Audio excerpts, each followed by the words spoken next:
Record numbers for cattle and beef prices are also the topic of discussion here in this country. Let's take a look at what that means in this week's Market Watch. Market Watch, brought to you by Pfizer Animal Health. Joining me in the studio is Lance Zimmerman, analyst with CattleFacts. Lance, welcome back to the show. Thank you, Kevin. We continue to see a lot of activity in the cattle and beef market. Summarize for us what's going on. Well, as we moved from the seasonal lows last fall and winter, most cattle prices have set new all-time highs, regardless of what market class they're in. And we knew that was the case. We knew this was going to be a supply-driven market as we moved into 2012.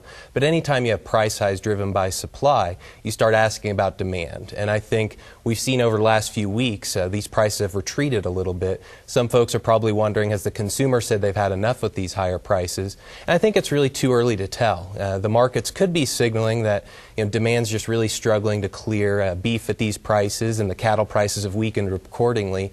But it could also be that the markets are just taking a breather right now. So I think more time will tell, and I think this spring will really be telling as to where we go in the future.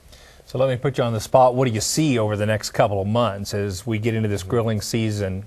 Oh, absolutely. I think as we look right now, beef prices, fed cattle prices are probably at or near their highs for the spring. Beef prices probably still have a little bit more room to grow, maybe not as much for the fed cattle side of things. But I think what's interesting is this is going to be really similar to last spring. We're going to be looking at these later sectors downstream to see how these prices are going to react. If box beef prices can trade in that upper 180s, low 190s range, if fed cattle stay in the 120s, that'll mean some really positive things for both feeder cattle, calf supplies, and the whole market as we move into later in the year. Well, so your family and my family are right smack dab in the middle of calving season, along with a lot of other folks across this country. Absolutely. What would you tell people relative to your recommendations for folks that are thinking about marketing this year's calf crop as we move into the fall? I think the biggest thing they need to do is take advantage of looking at these prices today objectively. Don't just look at it as highs and prices are going to continue going higher. While we hope that's the case, we can't always guarantee that.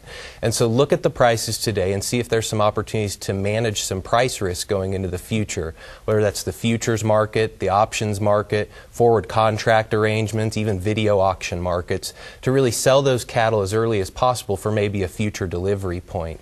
And I know a lot of those things are new to producers, scary and unknown in a lot of cases, but that's why CattleFacts is here, to help those folks out. So visit our website, learn more about what we do, and talk to an analyst at our office, and we'll see if we can help them really secure their prices into the future. Well, there's certainly a need for your services now more than ever before. Thanks for coming to the show. Thank you, Kevin. For more expert analysis and market trends, visit CattleFacts.com.